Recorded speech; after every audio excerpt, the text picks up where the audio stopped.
کنفرانس ژنوا یک نشست بسیار مهم بین المللی برای افغانستان است که به میزبانی مشترک حکومت افغانستان و سازمان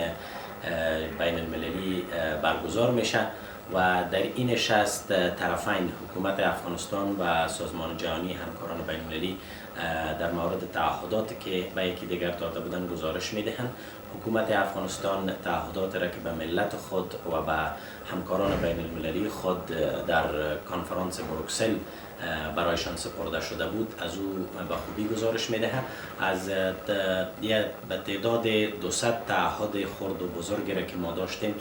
خوشبختانه تانستیم که 40% از این مطلقاً به انجام برسانیم. در حدود 45% از این در حال جریان است و یک تعدادی از این هنوز باقی مانده، اما مسئله طوری است که این تعهدات در مقطع‌های 2 ساله و 4 ساله بود که تعهدات 2 ساله خود به انجام رساندیم و تعهدات که باقی مانده انشالله در ظرف 2 سال آینده به پایان میرسند. در کنفرانس ژنو ما از همکاران بین المللی خود پول نه بلکه من حیث یک شریک از اونها خواهان کمک های اساسی در توسعه و رشد اقتصادی افغانستان، جلب سرمایه گذاری های خارجی به افغانستان، همکاری با صلح که به رهبری و مالکیت افغانستان باشه،